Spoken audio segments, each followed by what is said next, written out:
बहुत समय पहले, जब देवताओं और मनुष्यों के बीच की सीमाएं अब भी धुंधली थीं और जंगलों में आर्षि मुनियों के मंत्रों की गूंज हवा में तैरती थी, तब हिमालय की गोद में एक राज्य बसता था, नागपुरी।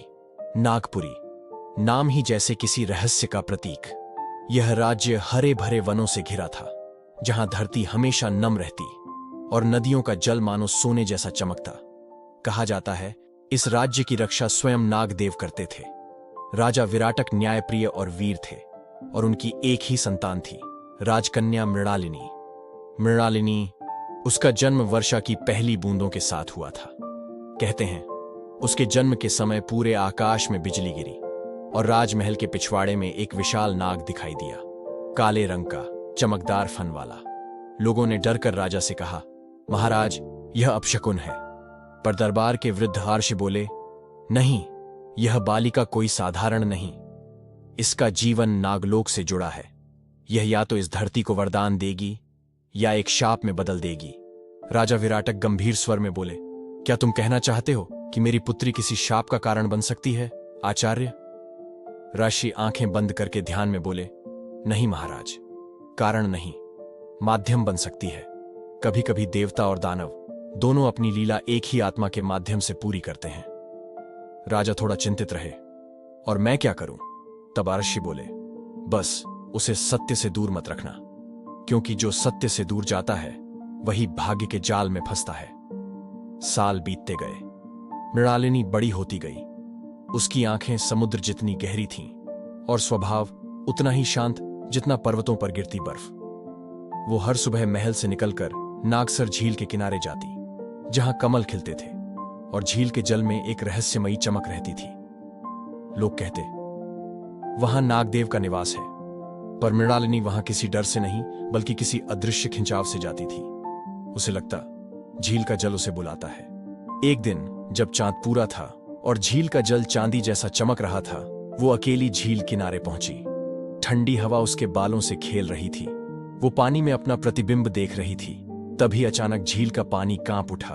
उसके सामने से उभरा एक विशाल नाग, जिसकी आंखें लाल अग्नि की तरह चमक रही थीं। मृणालिनी पीछे हट गई, लेकिन नाग की आंखों में कोई भय नहीं था, बस एक पुराना गहरा दुख। मृणालिनी कांपती आवाज में, कौन हो तुम? नाग धीमे स्वर में, मैं वही हूं जो सदियों से तुम्हारी प्रतीक्षा कर रहा था, राजकन्या। मृणालिनी, मेरी प्रतीक्षा? लेकिन मैं तो तुम्हें नहीं जानती। नाग दुख भरे स्वर में, जानती हो, पर याद नहीं है। तुम्हारा और मेरा बंधन इस जन्म का नहीं, वो एक अधूरी कथा है जिसे विधि ने अधूरा छोड़ा था। मृणालिनी का हृदय जोरों से धड़कने लगा। उसे लगा जैसे उसका मन कह रहा हो, यह अजनबी नहीं, कुछ पहचाना सा है। नाग बोला, 7 जन्म पहले तुम मेरी प्रियतमा थी। तुमने मेरे लिए अपना जीवन त्यागा था, पर मैं शापित हो गया। वह धीरे धीरे पीछे हटा और उसकी देह से धुआं उठने लगा। क्षण भर में उसके सामने एक युवक खड़ा था, गोरा, लंबा, पर आंखों में वही लाल चमक। मृणालिनी हैरान हो गई।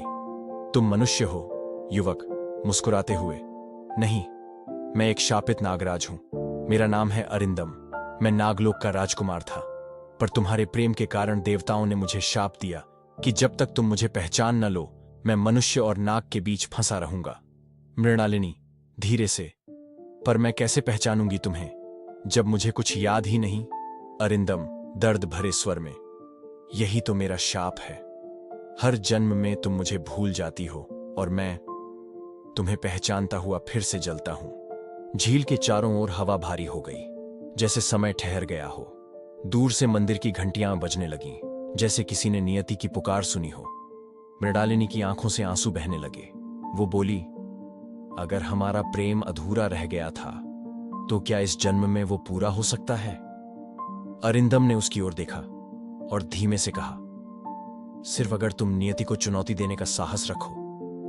रात बीत गई। सुबह जब सूर्य उगा, राजकन्या के चेहरे पर एक नया तेज था, मानो किसी गहरे रहस्य ने उसे छू लिया हो। वो अब हर दिन झील जाती, अरिंदम से बातें करती और धीरे धीरे उसे महसूस होने लगा कि उसकी आत्मा सच में उस युवक से जुड़ी है। पर राजमहल के भीतर षड्यंत्र शुरू हो चुके थे। मंत्री कुंभदास, जो सदैव राजगद्दी की लालसा रखता था, राजकन्या के हर कदम पर नजर रखने लगा। एक दिन उसने मृणालिनी को झील किनारे किसी से बात करते देखा, पर वहां कोई दूसरा न था।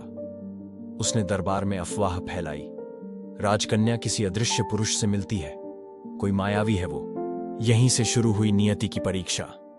राजा विराटक अब चिंतित रहने लगे। उन्होंने आदेश दिया, कल से राजकन्या झील के पास नहीं जाएगी। पर मृणालिनी के दिल में अब प्रेम की अग्नि जल चुकी थी। उसने प्रण लिया, अगर मेरा प्रेम सच्चा है तो कोई शक्ति मुझे उससे दूर नहीं कर सकती।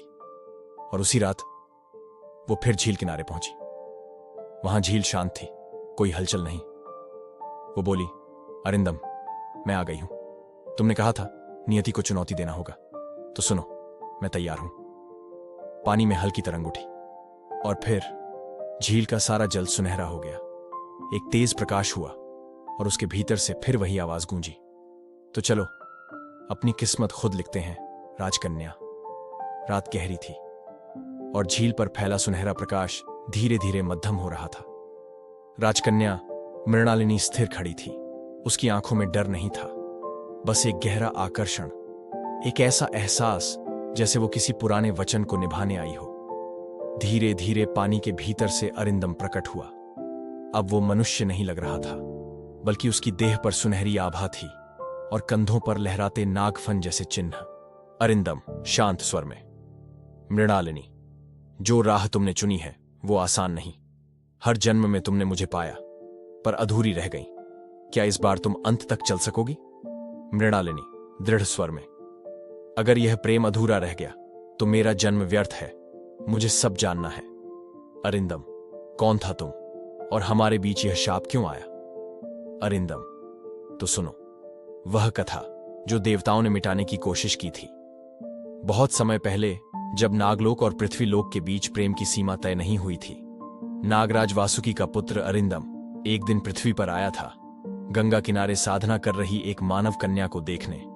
वह कन्या थी मृणाल, एक तपस्विनी जो हर रात आकाश की ओर देखती और प्रार्थना करती, हे प्रभु, मुझे ऐसा साथी दो जो आत्मा से प्रेम करे, शरीर से नहीं। अरिंदम उसे देखता रहा और एक दिन उसने रूप बदलकर मनुष्य का वेश धारण किया। उन दोनों का प्रेम पवित्र था, पर देवताओं को यह स्वीकार न था।